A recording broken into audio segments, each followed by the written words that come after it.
우리 시간 됐으므로 목요 기도에 시작하도록 합시다. 우리 같이 기도하신 후에 우리 하나님 찬양하십시다. 같이 기도하겠습니다.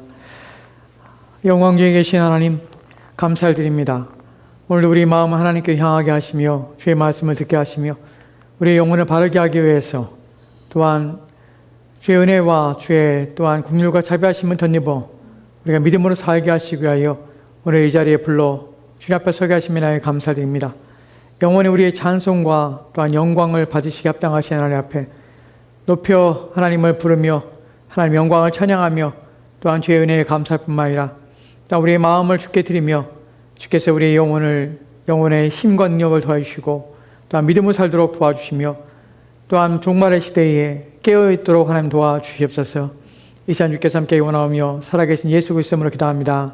아멘. 우리 하나님 찬양하도록 합시다. 오직 주의 사랑에 매여 찬양합시다. 오직 주의 사랑에 매여 내 영 기뻐 노래합니다. 이 소망의 언덕 기쁨의 땅에서 주께 사랑드립니다. 오직 주의 임재 안에 갇혀 내 영 기뻐 찬양합니다. 이 소명의 언덕 거룩한 땅에서 주께 경배드립니다. 주께서 주신 모든 은혜 나는 말할 수 없네. 내 영혼 즐거이 주 따르렵니다. 주께 내 삶 드립니다. 한번 더 합시다. 오직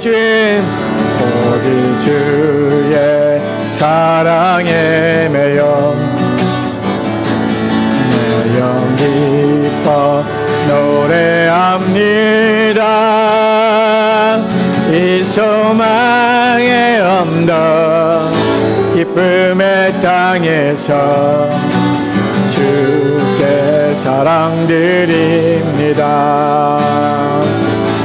오직 주의 임재 안에 갇혀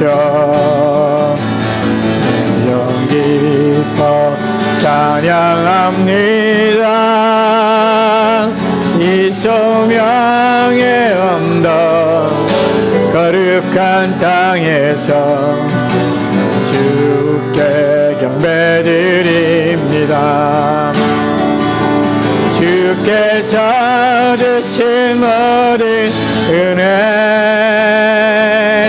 나는 말할 수 없네. 내 영혼 즐거이 주 따르렵니다. 주께 내 삶 드립니다. 아멘. 주의 사랑을 주의 선하심을 주의 은혜를 생각해보라. 하늘보다도 더 높으신 아버지의 사랑 크고 넓네. 아버지 사랑 크고 넓네. 한 번 더 할까요? 주의 사랑을 주의 선하심을 주의 은혜를 생각해보라. 하늘보다도 더 높으신 아버지의 사랑 크고 넓네. 아버지 사랑 크고 넓네. 내 어찌 그 사랑 잊으리. 내 어찌 주의 긍휼 잊으리. 내 영혼의 모든 소원 만족시킨 하나님, 주의 사랑을, 주의 선하심을, 주의 은혜를 생각해보라. 하늘보다도 더 높으신 아버지의 사랑 크고 놀라. 네, 아버지 사랑 크고 놀라. 내 나귀를 잃고 헤맬 때 그 사랑 날 찾아 내셨네. 내 영혼의 모든 소원 만족시킨 하나님, 주의 사랑을, 주의 선하심을, 주의 은혜를 생각해보라. 하늘보다도 더 높으신 아버지의 사랑 크고 놀라. 네, 아버지 사랑 크고 놀라. 내 어찌 그 사랑 잊으리요. 내 어찌 그 사랑 잊으리. 내 어찌 주의 긍휼 잊으리. 내 영혼의 모든 소원 만족시킨 하나님, 주의 사랑을, 주의 선하심을, 주의 은혜를 생각해보라. 하늘보다도 더 높으신 아버지의 사랑 크고 놀라. 네, 아버지 사랑 크고 놀라. 나귀를 잃고 헤맬 때 그 사랑 날 찾아 내셨네. 내 영혼의 모든 소원 만족시킨 하나님, 주의 사랑을, 주의 선하심을, 주의 은혜를 생각해보라. 하늘보다도 더 높으신 아버지의 사랑 크고 놀라. 네, 아버지 사랑 크고 놀랍네. 아멘, 아멘. 같이 기도할까요? 하나님을 생각합시다. 하나님께 이 시간 감사하며 기도합시다. 우리를 향하신 주의 은혜, 나를 향하신 주의 사랑, 이런 것도 우리가 얼마나 하나님이 높으시고 얼마나 영광스러운데, 낮고 낮은 우리를 위하여 그 이루신 모든 일들과 우리를 향하시며 지금도 우리 안에 역사하시는 그 모든 일들 통하여 하나님께 영광을, 오직 주께 감사를, 주께 찬양을 이 시간 하나님 앞에 기도함으로 우리가 하나님께 영광을 돌리도록 합시다. 같이 기도하겠습니다. 하나님 감사합니다. 감사합니다. 영광을 받으시고 찬양을 받게 합당하십니다. 세세 무궁토로 하나님은 하나님의 거룩한 이름과 또 높으신 이름이 찬송을 받게 합당하십니다. 우리를 위하여 베푸신 그 선하심과 그 한없는 사랑과 그 자비와 그 은혜와 그 용서에 대하여 우리는 말할 수 없는 감격과 감사함으로 주께 영광을 돌려 마땅함을 하나님 오늘 또한 우리 입술 통하여 고백하며 주께 영광을 돌리고자 합니다. 하나님 영원히 찬송을 받으시옵소서. 그의 선하심과 그 의로우심과 그 아름다우심과 그 덕스러움과 그 보배로우심과 그 광대하심과 그 한량없는 사랑하심이 우리 가운데 넘쳐흘러 하나님 은혜로 말미암아 살게 하심이라여 감사드립니다. 또 하나님의 높으심을 알고 깨달아 하나님이 누구신지를 알며 그 하나님 어떠한 분이신지를 깨달아 그분을 섬기며 아버지가 부르게 하심이라여 감사합니다. 우리의 인생을 이끌어주시고 우리의 삶에서 우리를 건져내사 거룩하게 하시며 하나님의 자녀 삼아주셔서 우리가 죄악 가운데 거하지 아니하며 또한 악을 쫓아 살지 아니하며 사망과 심판에 이르지 아니하고 영원한 생명 우리 가운데 하여 주셔서 영원한 나라를 소망하며 꿈꾸며 오고 있는 그리스도의 나라에 참여하는 백성으로 우리를 삼아주심에 감사를 드립니다.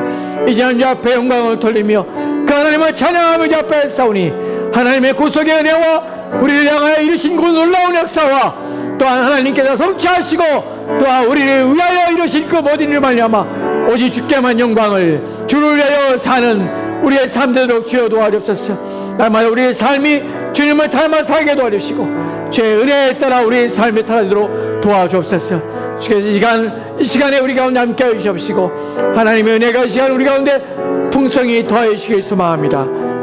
함께 하시옵소서. 감사드리며 예수님 기도합니다.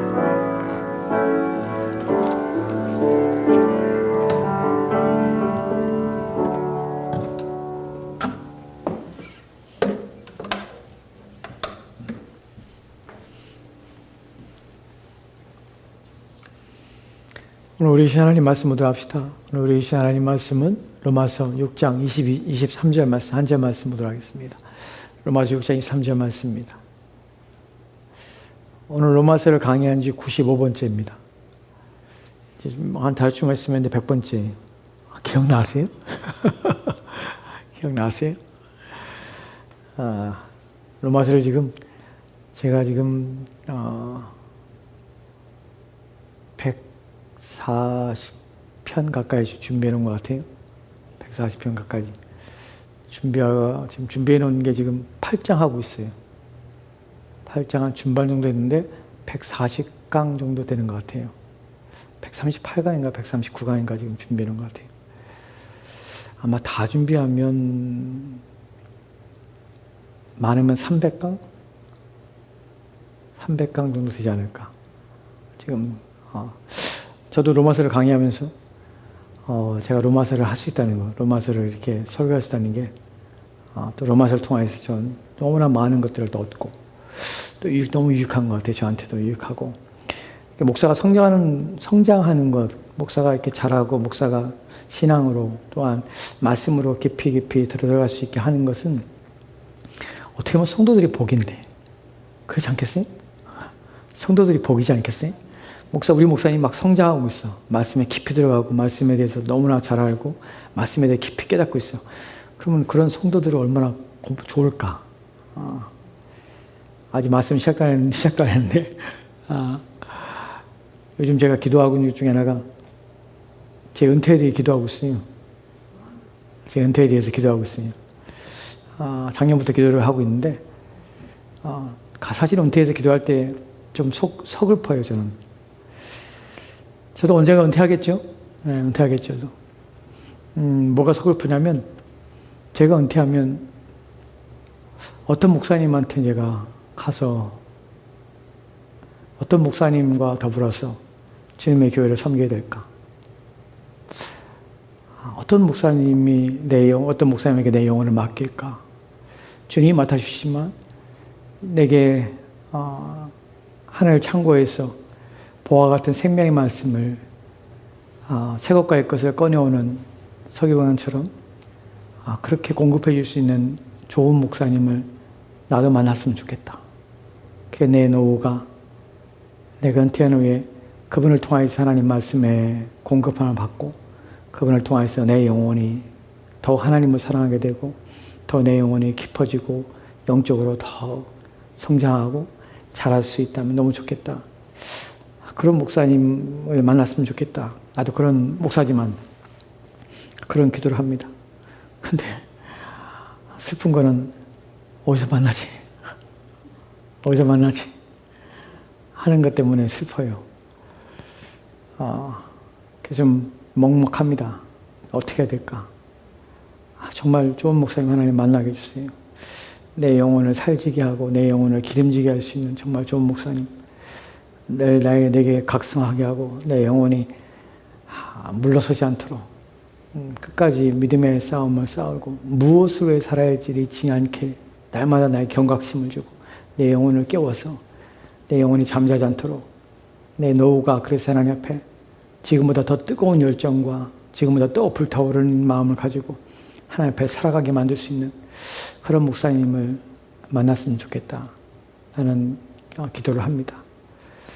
이런 얘기를 하는 이유는 지금 여러분에게 저는 그런 마음으로 여러분의 말씀을 전하고 있고 또 여러분들은 복된 말씀을 듣고 있다는 사실을 기억하시고 여러분도 말씀 안에서 자라가고 더 깊은 진리를 이해하기 위해서 더 노력하시고 애를 쓰십시오.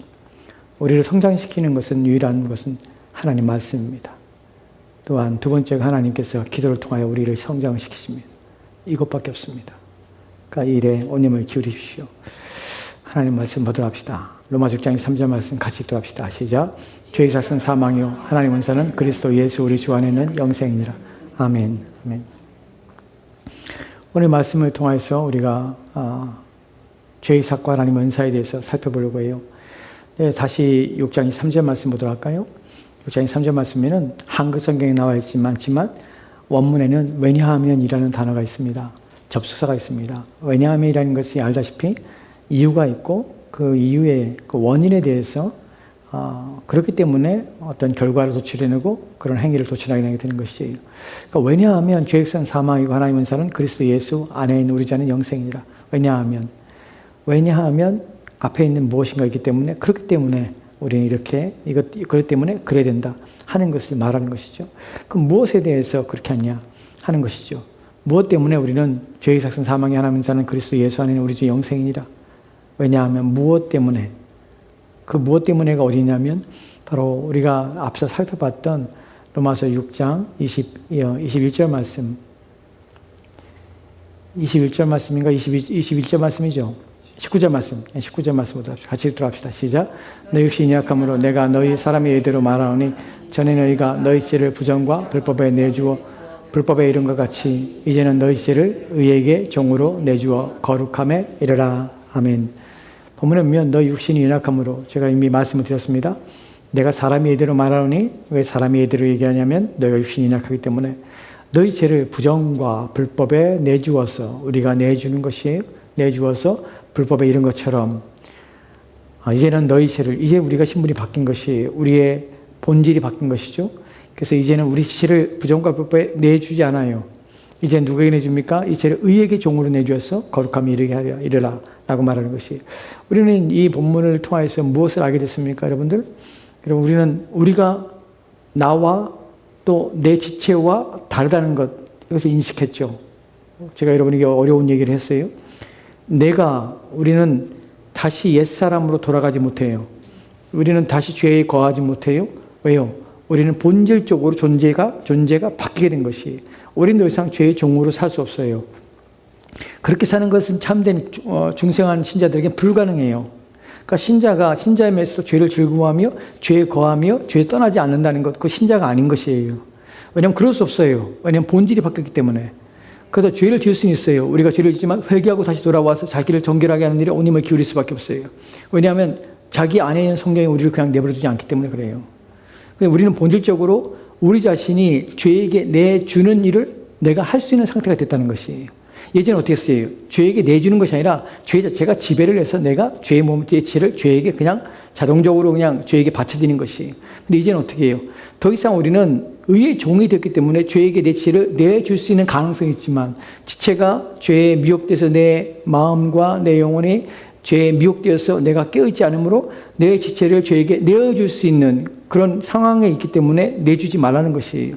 우리는 누구에게 내줘야 되면 의에게만 우리에게 종으로서 의에게 내주는 일들을 온전히 하는 것이에요. 그러니까 신자는 무슨 싸움합니까? 내 자신을 내 지체를 불의의 병기로 내주지 않도록 최선을 다하는 것이에요. 그리고 어디에 드리게? 하나님께 의의 병기로 드리도록 내 지체가 하나님께 의롭게 사용되는 일에 쓰여지도록 끊임없이 내 지체를 관리하며 내 죄를 막아서며 내 죄와 싸우며 내 죄의 욕망과 욕구를 자제시키며 그 힘을 잃게 하며 반응하지 않으며 죽게 만드는 것이, 그것이 죄와의 싸움이고 신자가 끊임없이 해야 될 싸움입니다. 이 싸움 속에서 우리가 거룩해지는 것이, 본문에 보면은 이에게 종으로 내어주어서 거룩함에 이르라고 합니다. 거룩함에 이르라고 해요. 근데 왜 이루어야지요? 그것이 바로 23절 말씀에 말하면, 왜냐하면 죄의 삭은 사망이고 하나님 은사는 그리스도 예수 안에는 영생이기 때문에 그래요. 왜냐하면, 왜 우리가 거룩함이 됩니까? 왜냐하면 죄의 삭은 사망이라는 사실, 그리고 하나님 은사는 우리 주 예수 그리스도 안에는 영생이기 때문에, 그래서 우리는 거룩함에 이런 일에 온 힘을 기울인다는 것이에요. 여기서 우리가 말씀드린 것 중에 하나가 너희 육신이 연약함으로라는 표현을 여러분이 기억하시죠? 무슨 말인지. 육신이라는 것은 단순히 우리 몸을 말하는 것은 아니에요. 본문에서 육신이라는 것은 우리의 영적인 상태예요.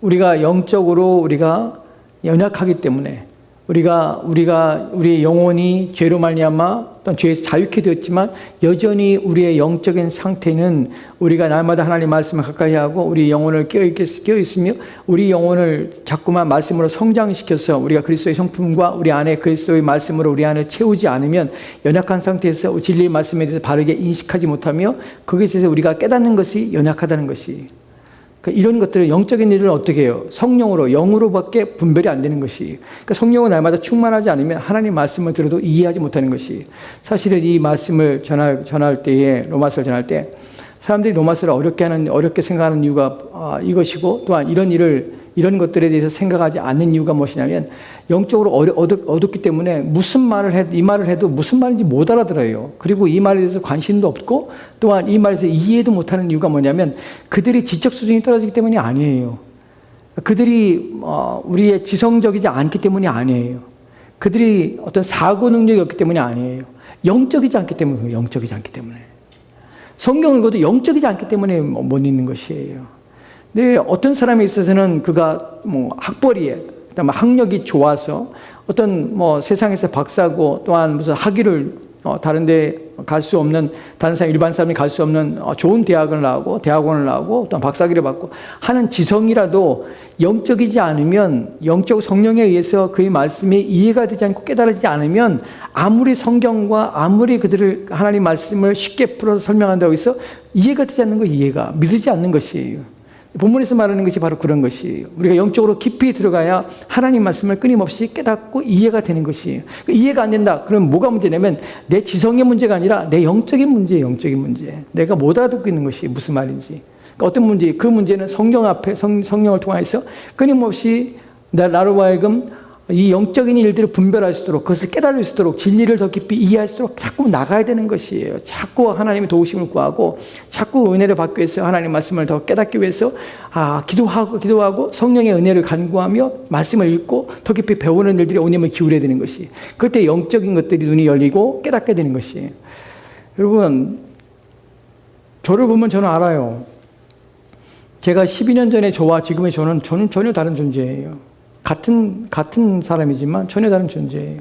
하나님 말씀에 대해 깊은 깨달음과 이해는 자꾸만 더 어려운 말씀을, 자꾸만 깊이 있는 것들을 듣고 또한 읽고 깨달으며 더 성경을 가까이 하고 계속해서 알면 알수록 더 깊어지는 것이. 그러니까 그건 하루아침에 되는 것은 아니에요. 그러니까 끊임없이 우리는 말씀을 가까이 하고 그래서 영적인 것들에 이해하며 또한 깨달으려고 부단히 노력하는 것이에요. 그러면 더 깊어지는 것이에요.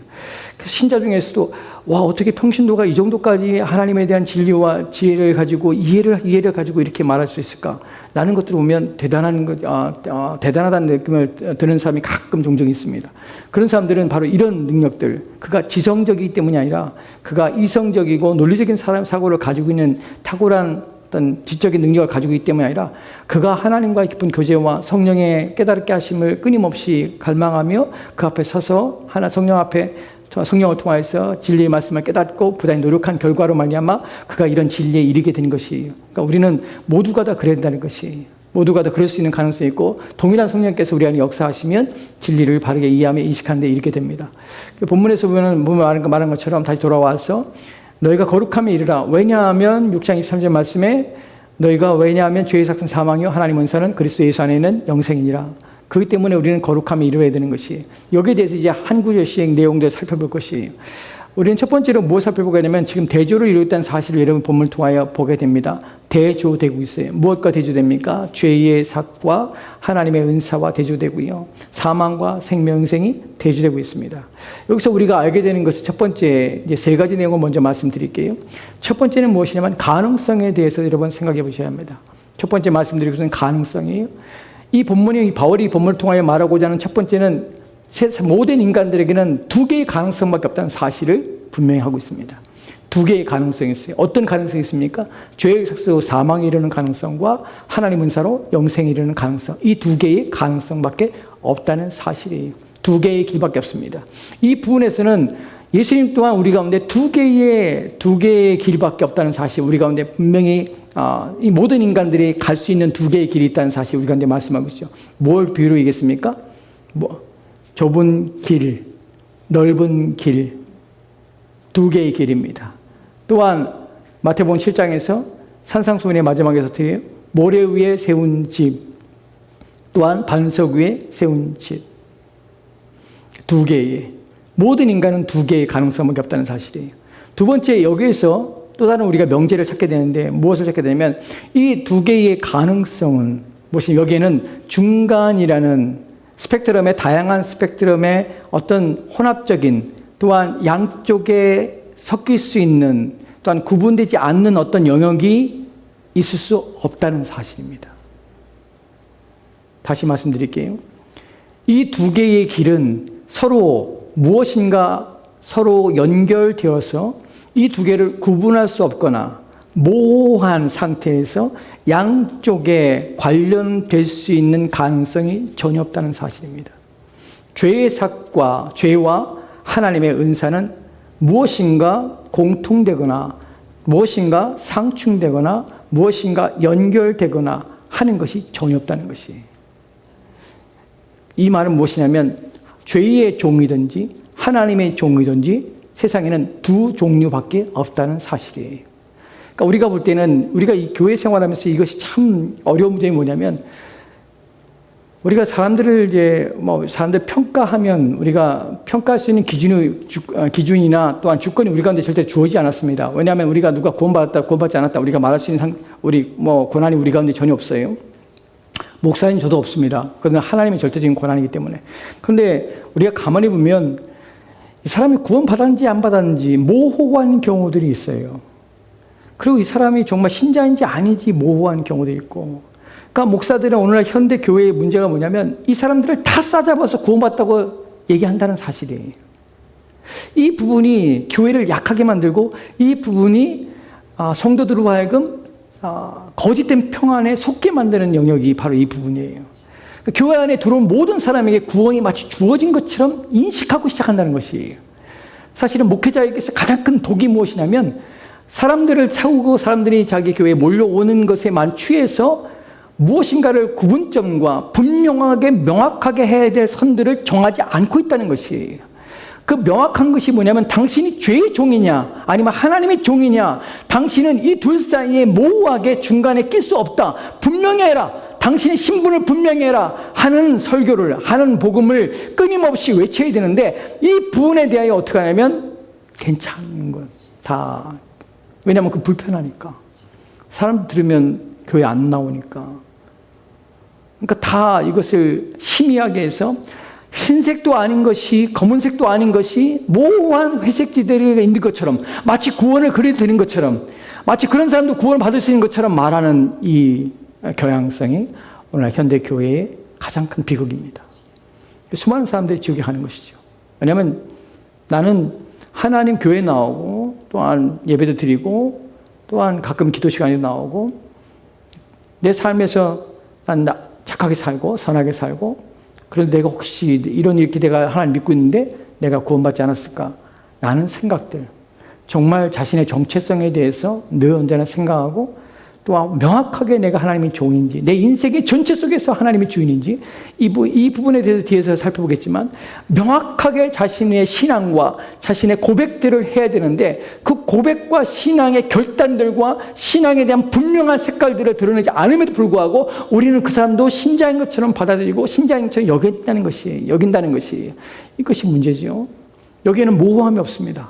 분명한 것이 바울이 말합니다. 죄의 삭슨, 죄의 종, 신자는 너희가 은혜 안에 거하기 때문에 어떻게 해요? 너희가 절대로 죄에 거할 수 없느니라. 절대로 죄에 거할 수 없느니라.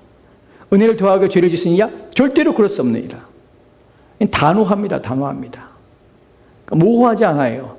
세 번째로는 여기서 우리는 이 각 두 개의 영역은요, 두 개의 영역은 항상 일관성을 가지고 있어요. 상충되거나 서로 연결되거나 서로 결합되거나 어떤 부딪히는 부분이 있거나 접합점이 있지는 않지만 이 두 영역은 각기 항상 일관적입니다. 즉 죄의 종은 죄의 종으로 살아요. 평생. 또한 의의 종은요, 의의 종으로 살아요. 여기에는 부딪히는 부분이 없어요. 의의 종은 나는 의의 종이에요. 의의 종. 의의 종으로 사는 것이에요. 하나님의 종으로 사는 것이에요. 그러나 죄의 종이 의의 종처럼 살 수는 없어요. 절대로 그렇게 못 삽니다. 이 부분에 대하여 이따가 다음부터 이제 그 다음 내용을 통해 살펴볼 것이 어떻게 되는가 하는 부분에 대해서 살펴볼 것이, 이것이 이제 세 가지 가능성에 대해서, 첫 번째 가능성, 두 개의 길. 두 번째, 이 두 개의 길은 어떻게 해요? 중간 지역이 없다는 것이, 모호하지 않다. 세 번째는 각각의 영역은 일관성을 가지고 있다. 자기 길을 가는 것이에요. 죄의 종은 겉으로 의롭게 보일지 모르지만 죄의 종이에요. 죄의 종이 의의 종이 되는 법은 없어요. 오직 성령 하나님의 중생을 통하여서 그가 의의 종이 되지 않는 한 죄의 종인 상태에서 의의 종령의 영역에 들어와서 의의 종이 될 수 있는 방법은 없습니다. 두 길은 항상 명확하게 자기의 길을 각자 가는 것이, 이것이 본문에서 말해주는 중요한 내용입니다. 이제 본문의 내용을 좀 더 깊이 들어가 볼게요. 죄의 삭은 사망이고 하나님 은사는 우리 그리스도 예수 안에는, 우리 주 안에는 영생이니라. 여기서 이제 첫 번째 살펴볼 것은 뭐냐면, 우리가 죄의 삭은 사망이고 하나님 은사는 그리스도 예수 안에 우리 영생이라 할 때 두 가지 대지한다고 했죠. 죄와 하나님, 죄와 하나님의 은혜의 영역, 죄의 종이냐 하나님의 종이냐 하는 부분에서 바울이 말하고자 하는 이 부분에서 여지껏 논지 속에서 우리가 알게 되는 것이 무엇이냐면, 바울은 지금 하나의 예증을 들고 지금 설명하고 있죠. 무엇에 대한 예증입니까? 노예 제도에 대한 예증을 가지고 지금 말하고 있는 것이에요. 종, 노예라는 것이에요. 죄의 종과 또한 의의 종, 하나님의 종은 다 무엇이냐면 상전을 모시고 있습니다. 둘 다 동일한 것은 상전을 모시고 있는 것이에요. 내 죄를 상전으로 모시는 것과 하나님의 상전을 모시는 것, 이것이 두 영역에서 갈라지는 것이에요. 분명히 해야 될 것은 내가 하나님의 상전을 모시고 있느냐, 죄를 상전을 모시고 있는가 하는 부분에서 우리는 끊임없이 선택해야 되며 결정해야 한다는 것이에요. 근데 중생한 자들은 하나님을 상전으로 모시고 있고, 그렇지 않은 자들은 죄를 상전으로 모시고 살고 있는 것이에요. 여기서 첫 번째 이 둘 사이에서 아까 우리는 이 모호함이 없다고 말씀을 드렸습니다.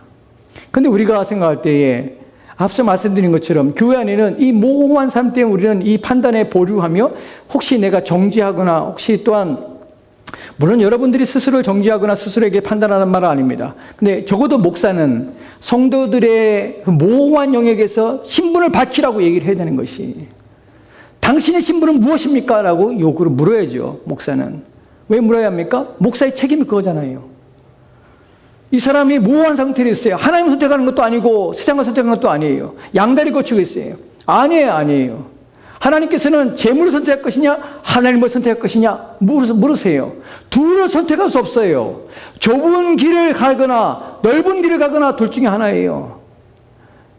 근데 내가 좁은 길도 아니고 넓은 길도 아닌 중간의 영역을 머물러 있으면서 나는 괜찮다고 생각하는 것, 그냥 내버려 두는 것, 저는 목사의, 어떻게 보면 목사가 자기의 역할들을, 자기의 해야 될 설교에 대해서, 말씀의 가르침에 대해서 그것을 직무유기라고 저는 생각합니다.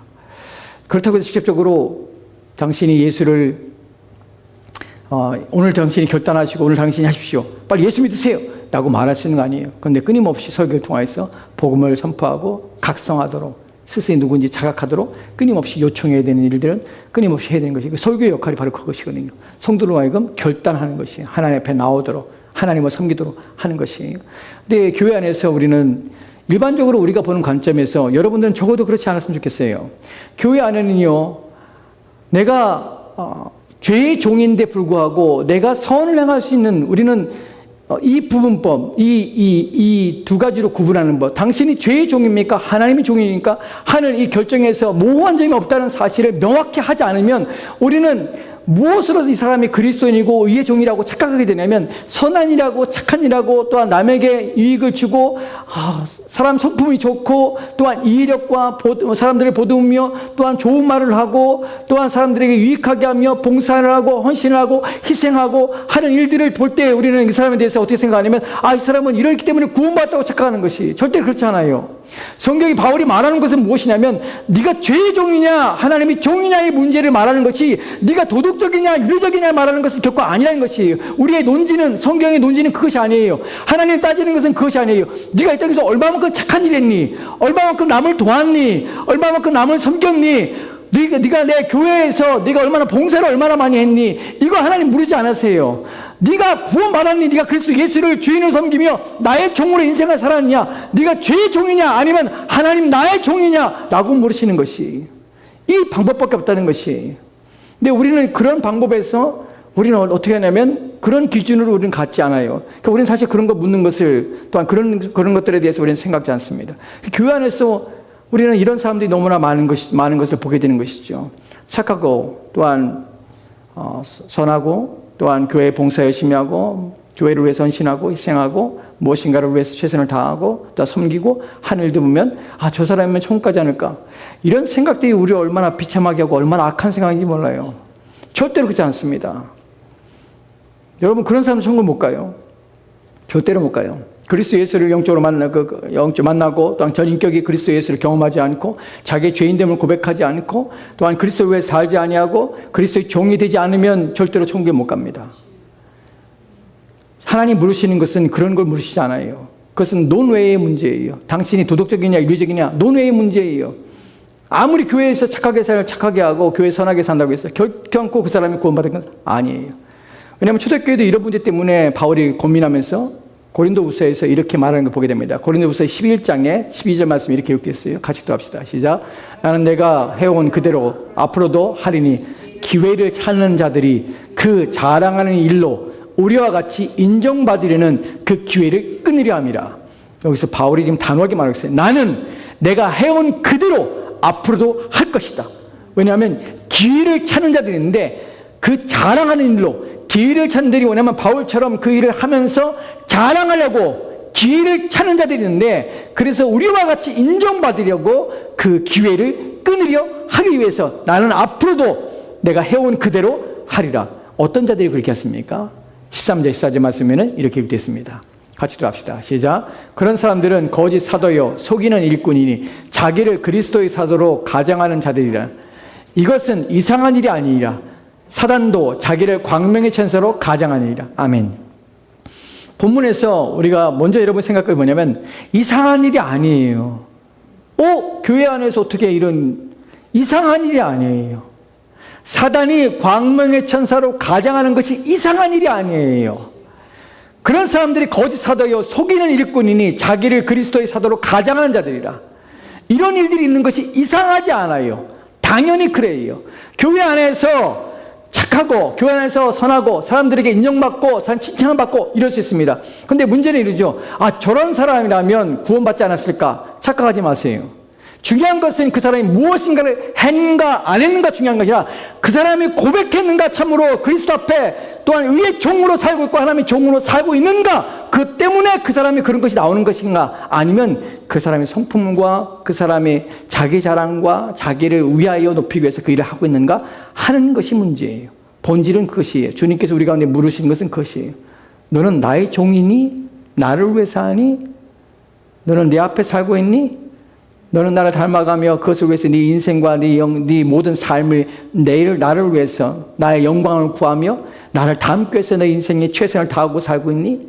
라고 물으시는 것이지 네가 얼마나 도덕적이냐 윤리적이냐 얼마나 착하냐 얼마나 선하냐 절대로 그것을 우리가 하나님의 종이 되거나 또한 청교할 수 있는 결코 아닙니다. 바울이 말하는 것이 바로 그것입니다. 그러한 사람들이 교회 안에 있다는 것이에요. 우리 속지 말아야 돼요. 이런 사람들은 어떻게 해요? 교회 안에서 자기를 드러내기 위해서 여러 가지 일들을 합니다. 그래서 그 일들로 말미암아 사람들에게 칭찬을 받고 인정을 받고 그래서 교회에 힘을 얻고 세력을 얻고 또한 자기 나름 자기 원하는 대로 일을 하려고 그래요. 절대로 그러면 안 돼요. 교회는 절대 그런 곳이 아니에요. 사람을 위해서, 사람 영광을 위하여, 사람의 자기 속에 있는 자기 욕구를 성취하고 있는 도구로서 교회를 사용하는 이 사악한 자들을 위해서 교회는 깨어 있어야 되고 그런 자들에게 교회를 내어놓으면 안 됩니다. 교회는 누구에게요? 오직 주님만을 위하여 온 힘을 다해서 그리스도를 담고 있는가 살펴봐야 돼요. 그 사람 마음속에 무엇이 있는가 살펴봐야 돼요. 그 사람이 정말 중심에 그리스도를 담고자 하는 마음과 그리스도가 말씀이라면, 하나님 말씀이라면 무릎을 꿇어야 돼요. 하나님 말씀이라면 자기 모든 생각을 내려놓을 줄 알아야 돼요. 이 사람이 그리스도의 사람이고 하나님의 사람이에요. 하나님의 종은요, 가장 두려워하는 것이 하나님 말씀이에요. 하나님 말씀하는 것에 어긋나거나 하나님 말씀으로 침을 당하거나 하나님 말씀으로 찔림을 당하면 고치게 될 수밖에 없어요. 왜냐하면 하나님 두려워하기 때문에. 하나님의 종은 하나님 말씀에 무릎을 꿇어요. 근데 사람들은 그렇잖아요. 하나님 말씀으로 이끌리 받지 않은 사람은요, 권면하거나 책망하거나 뭐라면요, 발끈합니다. 그리고 화를 내죠. 그리고 성경이 뭐라고 말하는, 성경이 이렇게 말하고 있지 않습니까? 라고 말해도 성경이 그렇더라도 말을 해요.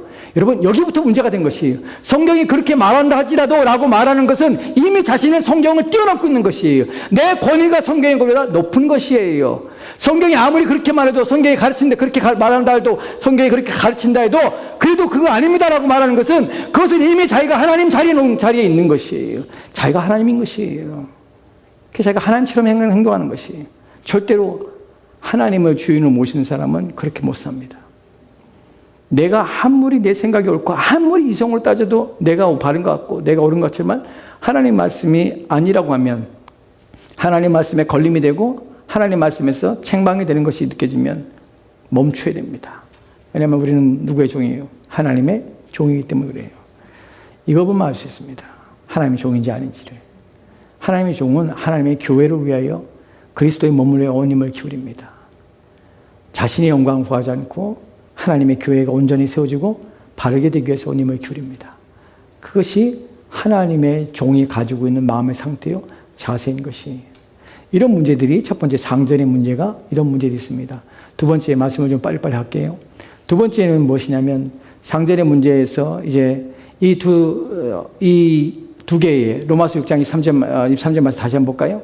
홍수사님 점프 했어요. 다시 보여주세요. 여기서 우리가 첫 번째는요, 상전, 죄의 상전이냐 아니면 하나님의 상전이냐 하는 문제에 대해 말씀드렸어요. 이제는 삭슨이라는 표현을 좀 말씀드릴게요. 삭이란 말은 사실 한글 성경의 삭이란 말은 의역입니다. 이것은 원래의 단어의 의미는 무엇이냐면 배급이에요, 배급.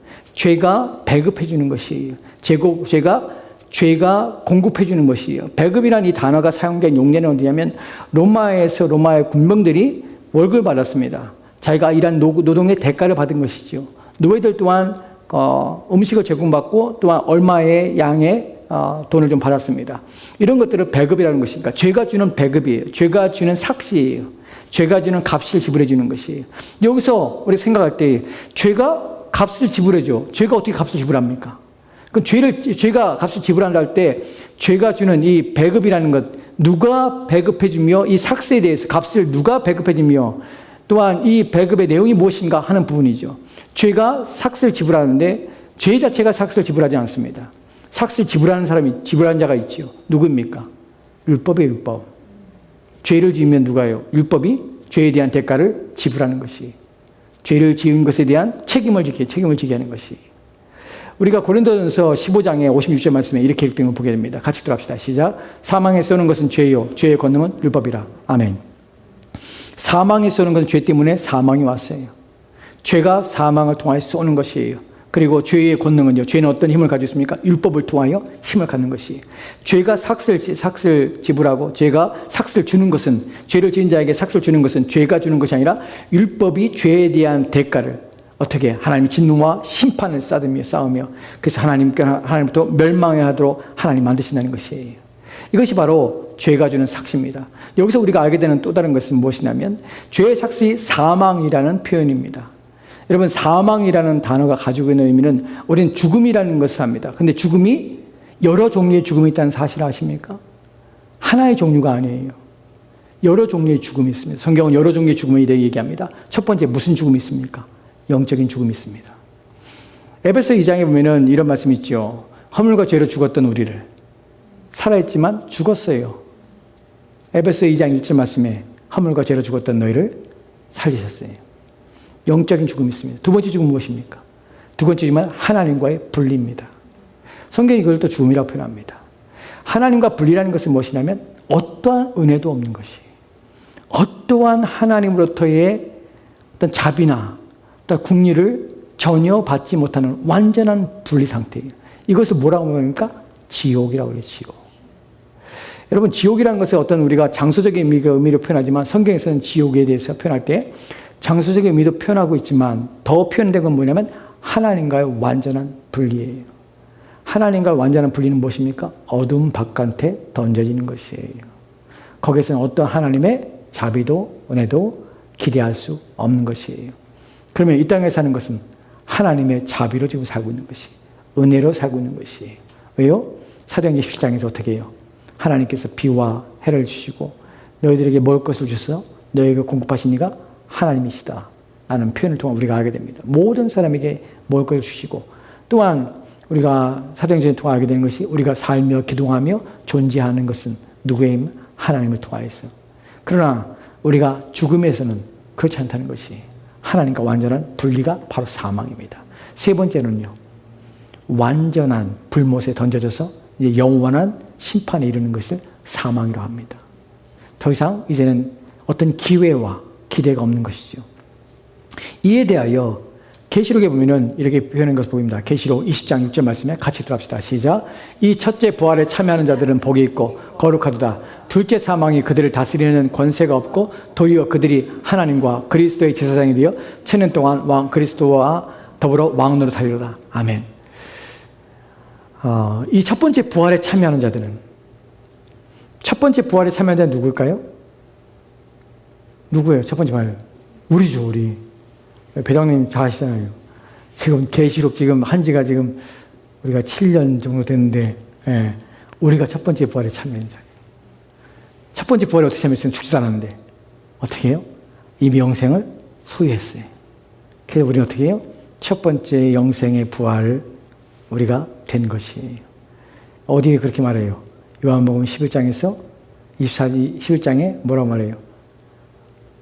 나를 믿는 자는 죽어도 살겠고 무릇 살아서 나를 믿는 자는 영원히 죽지 아니하리라. 살아서 나를 믿는 자는 죽어도 살겠지만, 이 죽어도 산다는 것이 살아있을 때 나를 믿는 자는 죽어도 살리라. 영원히 죽지 아니하리라. 첫 번째 사망이 있을지 모르지만 너희는 죽지 않아. 첫 번째 부활에 참여했기 때문에. 우리는 첫 번째 부활에 참여한 자들이에요. 그럼 다른 사람들은요? 그렇지 않아요. 두 번째의 심판에 이르게 됩니다. 첫 번째 부활에 참여한 자들은 우리는 복이 있는 것이에요. 근데 14절과 15절 말씀에는 이렇게 기록됐습니다. 같이 읽도록 합시다. 시작. 사망과 음모도 불못에 던져지니 이것은 둘째 사망 곧 불못이라. 누구든지 생명책에 기록되지 못한 자는 불못에 던져지더라. 아멘. 사망과 음부도 불못에 던져지니 이것이 뭐라고요? 둘째 사망이라. 둘째 사망은, 우리는 둘째 사망이 없습니다. 첫 번째 사망은 우리 육체의 죽음입니다. 그러나 우리는 첫 번째 부활에 참여했기 때문에 둘째 사망에 참여하지 않습니다. 둘째 사망은 첫 번째의 죽음의 육체적인 죽음을 맞이하고, 그리고 지금 그리스도가 오실까지 고통 가운데 여전히 고통받을 심판을 준비하며 심판을 기다리며 고통 가운데 있는 영혼들이 이제 그리스도가 오시는 날 두 번째의 심판을 받게 돼서 두 번째 사망에 던져지게 되는데, 바로 둘째 사망 곧 불못에 던져지게 됩니다.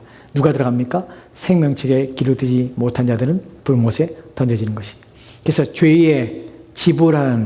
죄가 지불하는 것은 사망. 사망은 여러 종류가 있습니다. 첫 번째 영적인, 두 번째 하나님과 분리, 세 번째 영원한 심판, 불못. 이것에 빠지게 되는 것이. 그런데 우리는 그렇지 않다는 것이 얼마나 감사한 일입니까? 그러면 영생은 그리스도의 하나님의 은사는 그리스도 우리 주 안에는 영생이라. 여기서 우리는 대조의 또 다른 특별한 것을 봅니다. 죄의 삭슨 사망이에요. 죄를 지은 자들이 받는 급여, 자기들이 죄를 짓는 노동, 죄를 짓는 일을 할 때에 받는 급여가 자기의 노력과 자기의 애씀으로 자기가 마땅히 받아야 될 몫이 사망이에요. 그런데 하나님의 영생은요, 하나님의 은사는, 하나님의 선물은, 이것은 내가 노력으로 수고해서 얻은 결과가 아니라 값없이 우리에게 거저 주시는 것이에요. 이것이 두 개의 차이점입니다. 그럼 우리는 어디에 있습니까? 하나님의 선물을 받은 자리에 있다는 사실이에요. 그때 왜냐하면, 왜 너희는 너희 자신을 불법에 내어주어 너희 자신의 지체가 부정과 불법을 행하며 불법에 내어주지 말고 너희에게 너희 자신을 의에게 내주 의의 종이 되어서 거룩함에 이르라. 왜 그래야 합니까? 왜냐하면 하나님의 은혜를, 하나님의 선물인 영생을 하기 때문에 우리는 당연히 그러한 삶을 살아야 하는 것입니다. 거기에 영생이 포함돼서 우리 가운데 선물로 주어지기 때문에. 영생이라는 말은 무엇일까요? 영원히 산다고 다 막연히 생각합니다. 천만에요. 영생이란 표현 속에서는 단순히 막연히 산다는 것을 영생이라고 성경 말하지 않습니다. 그럼 얼마나 밋밋하겠어요. 죽지 않고 영원히 산다는 것이 뭐가 흥미가 있겠어요. 근데 영생이라는 것은 그런 의미가 아니라, 영생이라는 것은 우리가 영원히 하나의 공동체로서 함께 영원히 산다는 의미가 담겨져 있고요. 첫 번째 의미 속에서는 그게 나 홀로가 아니에요. 우리는 같이 믿음의 공동체 안에서 하나님의 가족이 되어서 함께 영원히 살 것입니다. 두 번째로는 영원히 영생이라는 의미 속에서 우리는 요한복음 17장에서 주님께서 대제사장계인 기도를 하는 것을 보게 되죠. 3절 말씀에 이렇게 말하죠. 영생은 곧 유일하신 하나님을, 유일하신 참 하나님을 하나님 아버지를 아는 것과 그가 보내신 자 예수 그리스도를 아는 것이라. 하나님과 예수 그리스도를 아는 것이 영생이라고 표현합니다. 즉 영생이라는 것이 가지고 있는 또 다른 두 번째 의미는 무엇이냐면, 하나님에 대한 지식이 충만한 상태가 영생입니다. 그러니까 하나님에 대하여 깊은 이해와 깨달음으로 가득 차서 하나님의 영광을 보며 즐거워하며 기뻐하는 것이. 세 번째 영생의 의미는 하나님이 우리 안에 거하시고 우리가 그 안에 거해서 하나님과 우리가 함께 있으며 그 앞에 산다는 것입니다. 그리스도와 연합한 가운데서 우리가 주와 함께 영원히 사는 것이에요. 여기에서 우리는 무엇을 보게 되냐면, 하나님 안에서의 영원한 빛 가운데서, 거기에서는 어떤 더러움이나 불의함이나 불법이 없는 완전한 거룩함과 순결한 가운데서 하나님과 더불어서 영원토록 우리는 행복감 가운데 살게 된다는 것이, 그것이 영생이 담고 있는 의미입니다. 우리는 하나님과 분리되지 않고 그 하나님과 영원히 그의 지식에 충만한 가운데서, 또한 그분과 그분 앞에서 우리는 그분과 더불어서 그분과 살게 될 것입니다. 그분 안에 있는 모든 지복, 우리가 누릴 수 있는 그 만복을 우리는 받아들이며 그의 덕스러움과 아름다움과 그의 영광스러움과 그의 풍성한 자비와 사랑을 우리는 흠뻑 그 사랑에 취하며 살게 될 것입니다. 이것이 우리가 기대하는 영생의 의미들입니다. 얼마나 극렬하게 차이가 나는 것입니까? 죄의 삭은 사망이고 하나님의 선물은 영생이다. 너희는 어떤 자들이라? 영생을 받은 자들이라. 누구의 종이냐? 하나님의 종이다. 이것이 우리 가운데 얼마나 복됩니까? 왜 그런데 이것을 왜 말하기를 주저합니까? 나는 하나님의 종이라는 것을, 나는 죄의 종이 아니라 하나님의 종이라는 사실을 왜 분명하게 하지 않습니까? 왜 명확하게 하지 않습니까? 만약 이것이 사실이고 믿어진다면 나는 자랑할 것 같아요. 얼마나 자랑스러워요, 이게. 얼마나 복된 것이에요. 당신은 어느 길에 서 있습니까? 라고 묻는다면 나는 하나님 편에 서 있습니다. 나는 이 편에 서 있습니다. 나는 이 편밖에 선택할 수 없습니다. 이 편에 하나님께 날 주셨기 때문에 이 편에 떠날 생각은 조금도 없습니다. 이것이 내가 평생에 선택하며 평생에 있어야 할 자리입니다. 이곳에서 한 발짝도 나는 물러서지 않을 것입니다. 이거 외에는 내게 소망이 없기 때문에 그렇습니다. 이 사실을 안다면 얼마나 우리 마음속에 하나님 편에 있다는 것, 하나님의 종으로서 있다는 것이 얼마나 자랑스러우며, 그것이 더 명확하게 내게 드러난다면, 분명하게 내가 드러난다면, 이 사람 보니까 정말 이 사람은 하나님밖에 없어. 이 사람은 정말 하나님을 위해서, 이 사람은 정말 하나님의 종이야, 하나님의 사람이야 라고 누군가 말한다면 그것만큼 얼마나 복되고 행복한 것이 어디 있을까요? 이 땅에 무엇이 우리의 자랑이면 무엇이 영광이겠습니까? 이 사람이 그리스도이냐, 이 사람은 하나님의 사람이야. 이 사람은 하나님을 위해 사는 사람이야. 나는 말을 들을 수 있다는 것, 그 말, 그것이 우리의 가장 큰 영광이고 가장 큰 복스러움이고 가장 명확하며 분명한 나의 정체성 아니겠습니까?